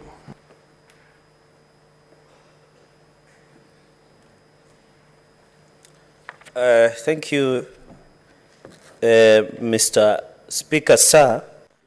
I want to second this motion in as much as we continue to condole with the family, friends, and colleagues of the late Professor Ken Walibora, who most of us know very well through the writing of very brilliant Kiswahili books. Most of them were used even by some of us and colleagues during their time in Kiswahili, mostly in high school, as a set books that was being approved to be used. And I think I've read a number of his books. One of the very good Kiswahili book was Siku Njema by Ken Walibora. So he was a remarkable person, an educationist, a writer of note, but unfortunately, because of that accident, he passed on. So, Mr. Speaker, this report that has been brought by the committee is that I have agreed with the committee recommendations. And when the investigations was done, the Kenyatta National Hospital did its best to ensure that Professor Ken Walibora, after that unfortunate incident that later claimed his life, was attended by Kenyatta National Hospital. And you have to note, Mr. Speaker, that Kenyatta National Hospital is one of the few referral hospitals that we have in the country. Mr. Speaker, this conditional grant, and you know most of emergency and accidents and emergency units within our counties and hospitals are not well resourced. And we must train and ensure they are critical caregivers, Mr. Speaker, to ensure that our people who get accident, including drowning, car accidents, any form of accident, are able to get the first aid. And therefore, when you get money and get the necessary personnel for emergency and critical care, Mr. Speaker, that is very important in our hospitals. And therefore, I support that conditional grant, and I'm happy. You are aware the Conditional Grant Act has been signed into place to ensure transparent and accountability use of funds that is provided through conditional grants that are given by donors and other agencies in this republic, Mr. Speaker. Mr. Speaker, a very important point that the committee has noted is the link of civil registration. And I think we need to harmonize registration, Mr. Speaker. You know very well that we need to use biometrics, Mr. Speaker. It will be easy to identify if Professor Ken Walibora and biometric statistics had been synchronized and linked with the civil registration, it will be easy to identify them, Mr. Speaker. That's why most families have lost their loved ones. They go to police stations, they go to mortuaries, but because some of them are even admitted in hospital, but because by the time the accident happens, maybe that individual was not carrying identification documents, and therefore hospitals were at press. So I agree that we must improve on link-up of civil registration. There was an issue of Huduma number that was supposed to be issued and synchronized. But I saw yesterday your colleague in the National Assembly, Speaker Justin Muturi, has returned some of those issues to the public participation. And I hope when it comes to the Senate, Mr. Speaker, we shall also put in our effort. On the issue of emergency and ICU services, Mr. Speaker, when most accidents happen, most people survive the accident, but how it is being handled up to the time of recovery of death is a big challenge.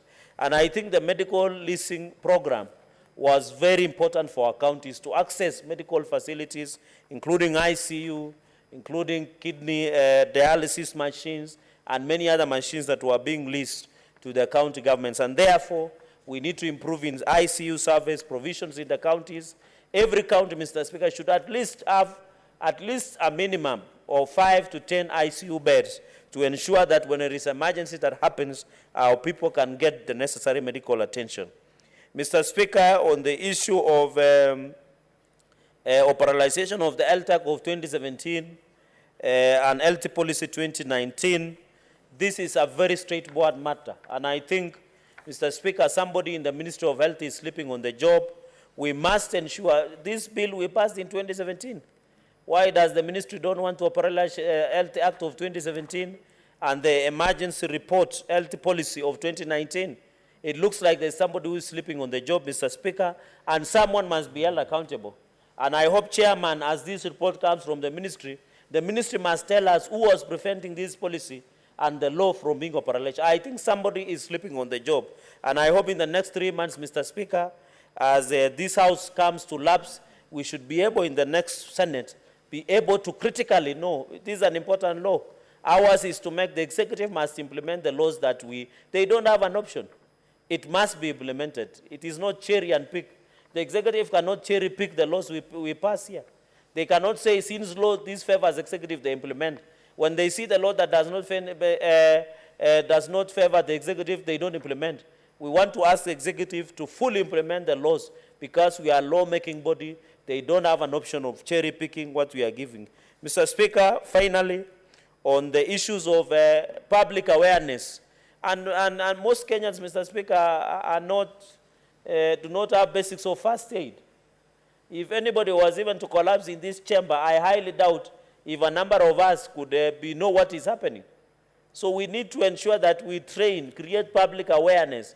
Because whenever accidents happen, people normally mishandle that individual until they die, not because of the accident, but because of the management of that person. So I agree with the committee that we must, and if Professor Ken Walibora, by the time he got accident and the people who took him to hospital knew how to handle and do first aid, Mr. Speaker, maybe he could have survived that accident, Mr. Speaker. So, in all and all, these are very good recommendations. I want to thank the committee for going beyond the call of duty and bringing a report that we can use as a reference point, a precedent in this House to make sure, Mr. Speaker, that such deaths do not occur. And I know, Mr. Speaker, many people might ask themselves, why is it that the deaths, alleged negligence of the late Professor Ken Walibora, alleged negligence, Mr. Speaker, was being investigated. He was one of the renowned writers. He was one of the prolific writers, a very important educationist who has wrote extensively on the issue of Kiswahili and the growth of Kiswahili in this republic and across East Africa and the world. And you remember he was also a lecturer across the world, a global citizen. And therefore, in as much as negligence was being alleged negligence, the investigation by committee found out that Kenyatta National Hospital was not culpable, either through commission or omission in terms of negligence that led to the death of Professor Ken Walibora. And therefore, we thank the membership, thank the chair and the committee as I second this report and say we look forward to further recommendations and thank the House because this is also an honor to the life and times of Professor Ken Walibora because I know the family, Mr. Speaker, and the friends and colleagues really wanted to know what happened in the last moments of Professor Ken Walibora. Mr. Speaker, for those many remarks, I beg to second and I thank you. Okay, thank you so much, Senator Cherargei. Before I propose the question, I just want to clarify something on order number 32. It was a continuation of debate, and therefore, having been no further interest, the debate on the motion was concluded, and the motion shall therefore be listed for division at the next sitting. I propose a question, which is that adoption of the report of the Standing Committee on Health on the alleged negligence by the Kenyatta National Hospital in the medical case of the late Professor Ken Walibora prior to his death. That the Senate adopts the report of the Standing Committee on Health on the alleged negligence of the late Professor Ken Walibora prior to his death at the Kenyatta National Hospital, laid on the table of the Senate on Tuesday, 30th March 2021. Senator Musuruve.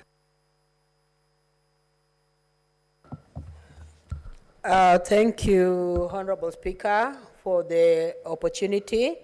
I congratulate the Committee of Health for coming up with this report, and Senator Mbito has done a very good job together with his team. And Honorable Speaker, it must be very clear that the late professor, journalist, writer, Ken Walibora really left a legacy that he will really be remembered. And his death was very painful. Sometimes when you look at the writings about his death, you just see that he suffered, some blows on the cheek. Some teeth were removed. There was, blood that was oozing from his brain and all that. It was really, really a painful death. And though it was a painful death, it's supposed to be an eye-opener for us as Kenyans, just to see how exactly would this death have been averted. Honorable Speaker, from the look of things, it is very clear that the late Professor Ken Walibora was not really given that speedy emergency services that is required, Honorable Speaker.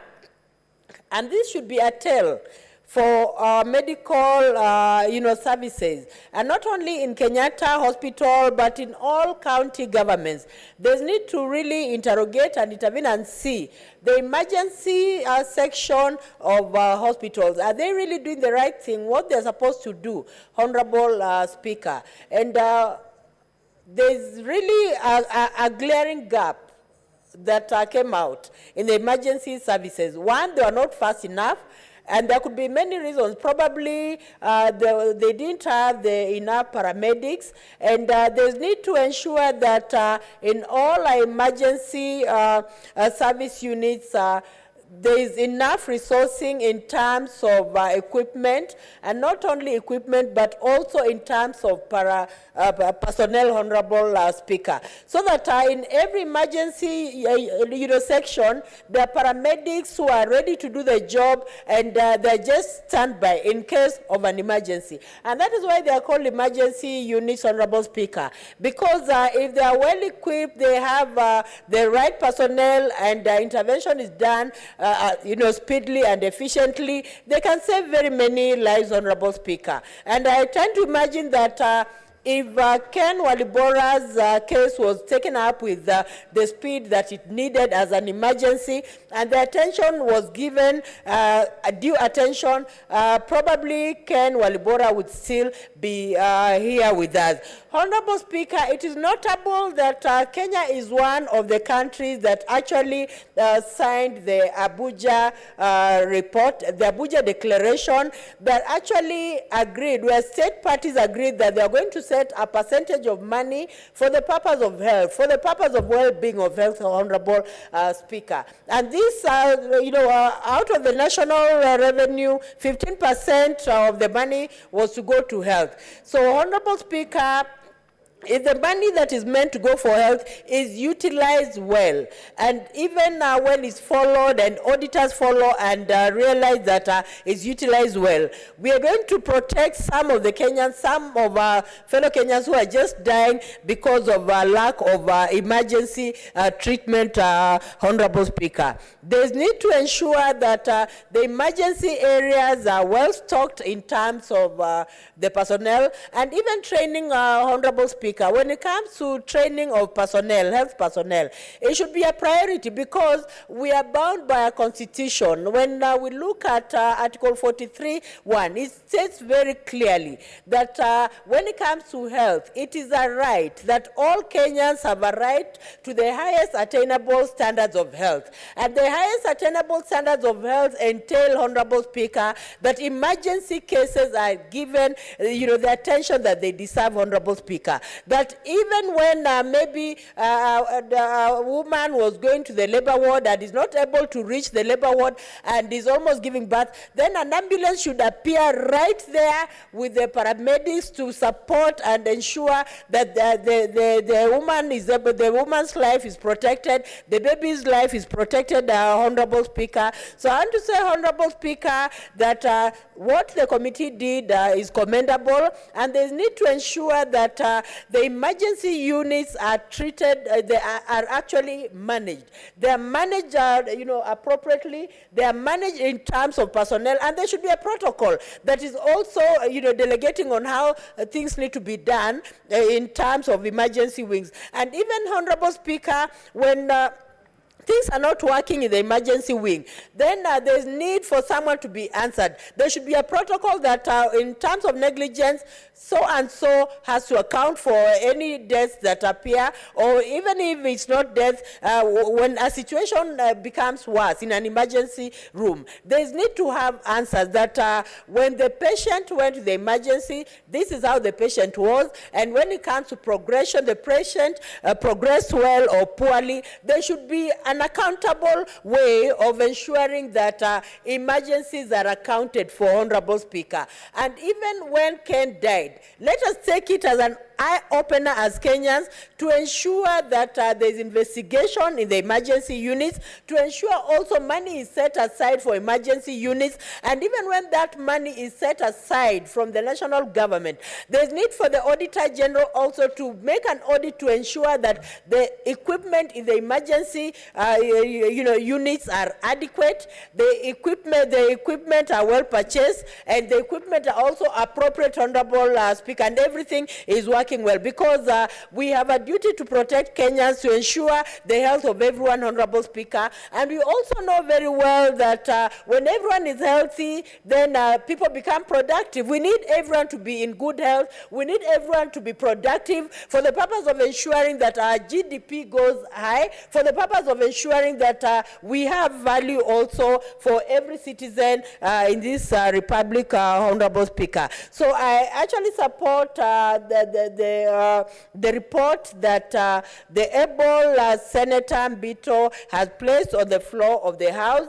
and I hope that a lot of follow-up on the report will be done, intensive follow-up, so that we avert the situations that need to be averted, and we also see how to protect Kenyans, because when it comes to well-being of Kenyans, it is a mandatory requirement that everyone has a right, and a health right, and everyone needs to have a clean bill of health. This is possible, this is doable if we are serious about ensuring that health services, in as much as they are devolved, we need to ensure that even the health services, the emergency services are available even in counties. And sometimes, Honorable Speaker, let me just say it right here, that sometimes it is a sad affair that there are times when you go to the counties and you find people are just helpless. They go even to hospital, and sometimes the medicine is not there. They go to the hospital, the equipment are faulty. They go to the hospital, things are not happening right. And yet a lot of money goes to the county for the purpose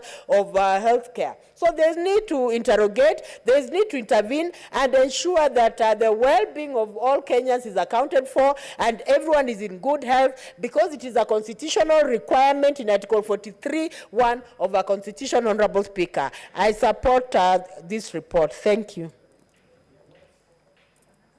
Honorable Senators, I now call upon the Chair to reply.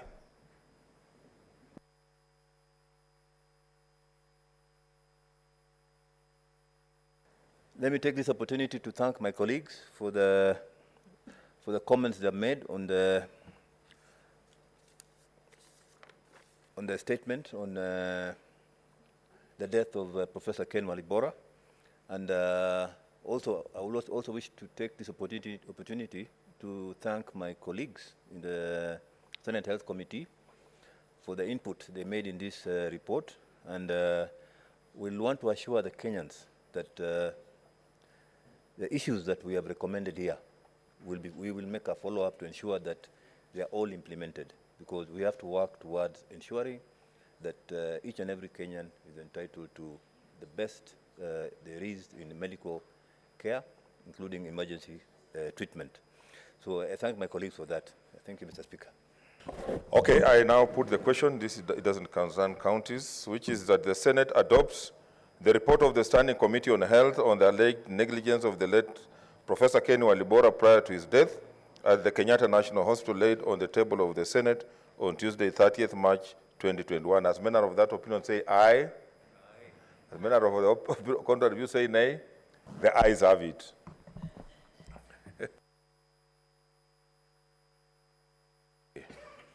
So I will now defer all the order number 30, from 35, 36, 37, 38, and 38, and move to order number 39, Clerk.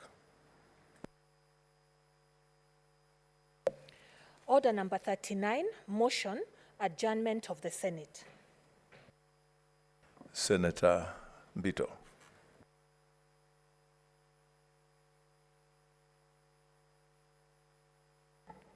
Mr. Speaker, sir, I beg to move that pursuant to Standing Order 28 and 29, the Senate do adjourn until Tuesday, 7th of June 2022.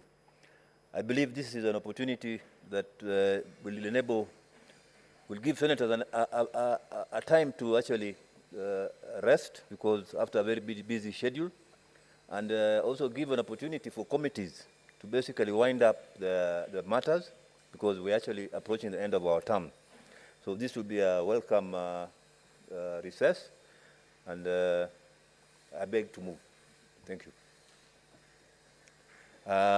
May I request my colleague, Senator Cherargei, to second.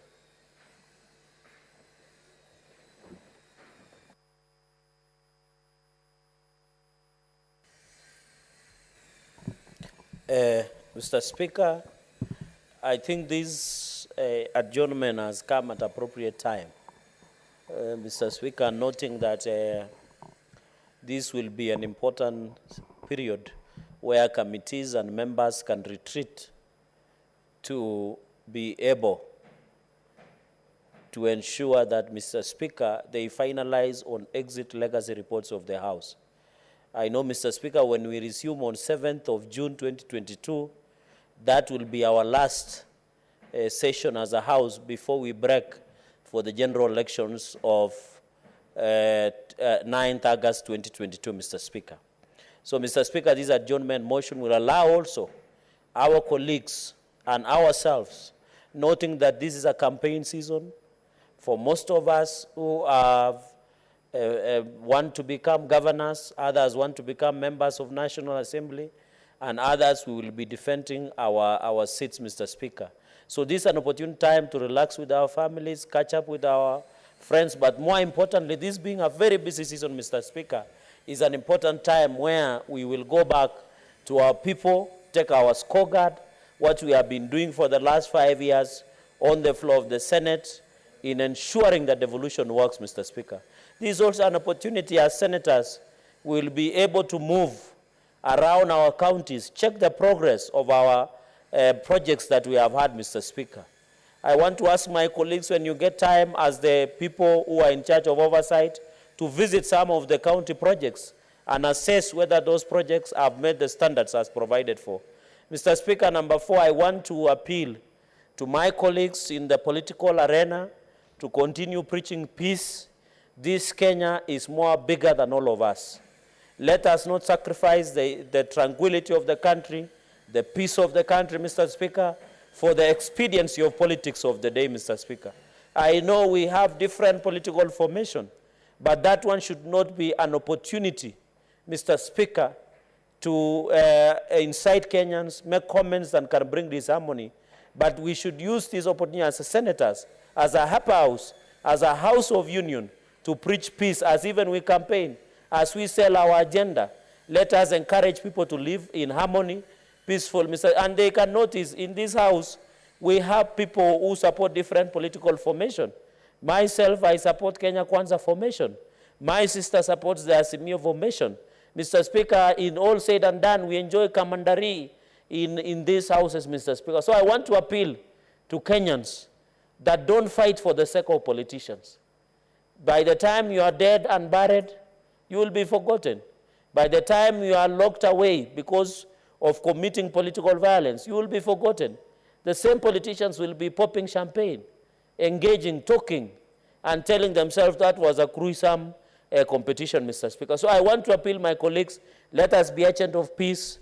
Let us move around, encourage our people. I know we are living, Mr. Speaker, the other point I wanted to make, there is a high cost of living, Mr. Speaker. Bread is gone up, milk is gone up, cooking oil.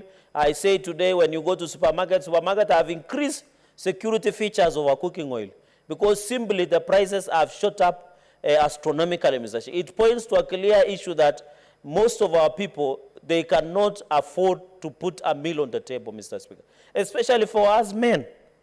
And this is an issue will come up in the next men's conference, that if a man, Mr. Speaker, cannot bring, and you know, dignity and respect in a house as the head of the house, as a family man, if you cannot provide for your house, Mr. Speaker, or for your family, you no longer have dignity as a man, you no longer have respect as a man. So, Mr. Speaker, most Kenyans and most father figures in our families are struggling, as well as women, Mr. Speaker. There are many people who are working in mjengos, they are hustling, and we say every hustle matters, Mr. Speaker, and therefore the cost of living really, Mr. Speaker, even the cost of fuel continues to go up. Fares will continue skyrocketing, Mr. Speaker. The challenge we saw when Form 1s were reporting, my colleagues will attest to you, Mr. Speaker, including yourself, that most parents were not able to take their children to report to Form 1 because some of them were paying commitment fee. We have had the CS in charge of education saying principals must admit the children to join Form 1. But that is different on the ground. It is contrary. I have a number of children that were going to good schools from Nandi County, but because of lack of school fields, Mr. Speaker, they cannot be admitted to Form 1. So I want to really appeal to the Ministry of Education that they need to intervene. There is a case, and I'm happy there was a student who wanted to pay his school fees using Cockerel. There is a student who went with only an empty box, Mr. Speaker. But because of well-wishers, they are reported to this. We have a number of cases, Mr. Speaker, that all of us as leaders, all of us as politicians, when you wake up from your house, you will always get parents who are not afford school fees, Mr. Speaker. My appeal to the Education Committee, even to the Ministry of Education to intervene, and also to call our own county governments, Mr. Speaker. In my county, the last time that bursary was issued was in 2019. Up to date, there is no bursary that has been issued in county of Nandi to ensure our children continue in the secondary education or higher education, even those ones reporting to Form 1. Up to now, the county government of Nandi has not released bursary to our students who are joining Form 1, Mr. Speaker. So I want to appeal to counties across, especially governors, to release bursaries, including Kakamega, including Bungoma, Mr. Speaker. They must release bursaries because we should not allow our people to beg for handouts, Mr. Speaker. It's so sad that because of county governments, they are not issuing bursaries. The CDFs and many other agencies that release bursary, Mr. Speaker. And I want to single out most of the commercial banks in this republic, including Equity Bank, Wings to Fly, I've seen KCB, many other institutions, organizations, Safaricom, and many others have gone ahead to provide necessary and support to our Form 1 joining students in scholarship, Mr. Speaker. We want to thank them, and we hope in future we can get as many more. I want to single out, Mr. Speaker, as I conclude, a police station in Machakos, I think it was in Machakos County, that fundraised for Form 1 to tune of 200,000, Mr. Speaker. And you know, police do not have good salary. Mr. Speaker, they don't have good living conditions, but they thought it wise to fundraise for a student to report to Form 1, Mr. Speaker. Those are clear cases, Mr. Speaker, that shows that there is a problem in terms of access to education in this republic. We cannot celebrate this constitution, Mr. Speaker, and say that we have made tremendous progress in access to education, Mr. Speaker, yet ourselves, we cannot actualize that issue of access to bursary, Mr. Speaker. Mr. Speaker, finally is to say, in finality, Mr. Speaker, that hope, God willing, when we report back and when we come for the final leg, the Kenya Kwanza Brigade, led by His Excellency the Deputy President, Mr. Speaker, Dr. William Ruto, co-principal, our principal, Senator Moses Wetangula, Moses Musalia Mudavadi, Governor Alfred Mutua, Moses Kuria, Governor Kafoko, and our new, Mr. Speaker, the new running mate, the Deputy President designate, Mr. Honorable Rigathi Gachagua, the Member of Parliament of Madeira, that we as Kenya Kwanza, we have undertaken as we campaign across the country, Mr. Speaker.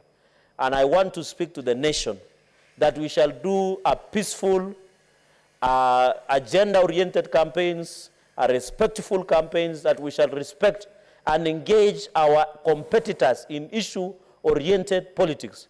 And we want to call upon our competitors, the Azimio Brigade, to also engage in issue-based politics, and also to preach peace, and also to accept and concede defeat when we shall give them a resounding defeat on 9th of August 2022, Mr. Speaker.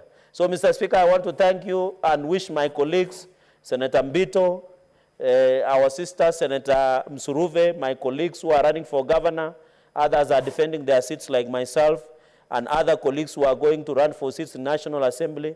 Mr. Speaker, we want also to wish you well as you receive the higher calling of going back to serve your people of Bungoma. And as Kenya Kwanza, Mr. Speaker, we are praying for you and will support you where necessary. And even all our colleagues, Mr. Speaker, we should put each other in prayers. You know, being a politician comes with casualties of high blood pressure, confusion. Mr. Speaker, you can even temporarily lose your mind. And I want to appeal to our colleagues that, Mr. Speaker, even as we proceed, the Parliament in future and Senate should also organize counseling department so that some of the people who lose an election do not imagine this is the end of the world. And I hope the Secretariat are noting this, that in future, as part of package, and it is good the Chairman of Health is here, we need to encourage each other that even if you have lost an election, it is not the end of the world. The Bible says when one door closes, several others open. So only colleagues who did not succeed, we wish them well in their endeavors, and ask, God willing, if we'll be in government, we shall ensure that we hold their hand to ensure also they continue serving this country in different capacities. For those many remarks, Mr. Speaker, to thank the people of Nandi, I had not had an opportunity for allowing me and nominating me, Mr. Speaker, to fly the United Democratic Alliance senatorial flag on 9th of August 2022, and that is a clear confidence in my leadership. And I will endeavor to serve them, to serve the Republic of Kenya, and to serve Kenyans of all goodwill in terms of ensuring that we protect and the devolution works for this country. So I want to pass my warmest regards to the people of Nandi and thank them for this opportunity, and also thank the UDA and party leader, Dr. William Ruto, and principals in Kenya Kwanza. And I would have hoped, Mr. Speaker, to see Senator Mbito being part of us. But I know he might not be part of us physically, but I know spiritually and in prayers he is part of us. For those many remarks, Mr. Speaker, I beg to second, and thank you very much.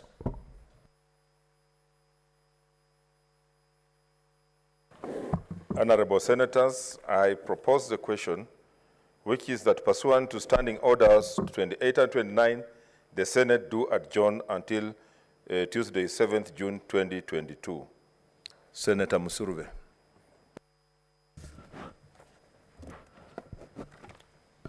Thank you, Honorable Speaker, for giving me an opportunity to support this motion.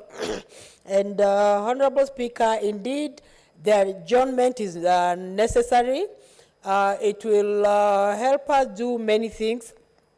One, in terms of legislation, there are still ends that are loose, and we must have a neat finishing in terms of legislation.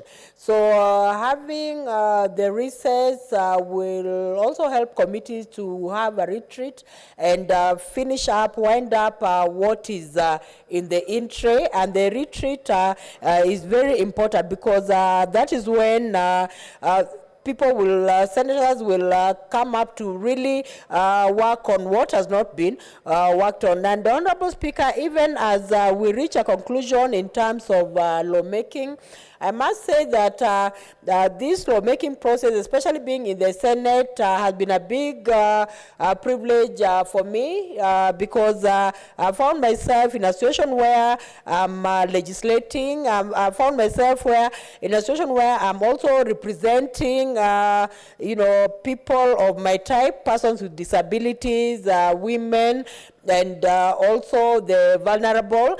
It is indeed a good opportunity, and I must thank my party leader, Baba Raila Amolo Odinga, for giving me this opportunity to legislate and to represent persons with disabilities.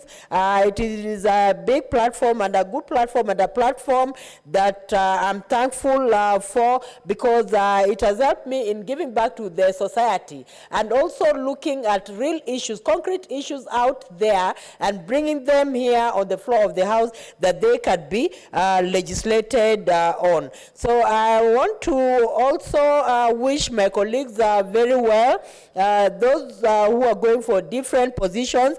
And I take this opportunity, Honorable Speaker, also to thank you for doing a diligent job in this House. And even as you go for your campaigns as the governor of Bungoma, I wish you all the best in your campaigns. And I am sure as you continue working on your ground, and God will hear the prayers, the desires of your heart. And we also need you still in leadership position because of the skills you have. And I also want to wish all my colleagues in this House, senators who want to come back as senators, and those also who want to go to the lower house, I wish them all the best in their campaigns. And even as I wish them the best, I want to say thank you very much for the appointment that Baba Raila gave me. It has kept me strong, and it has given me the urge to continue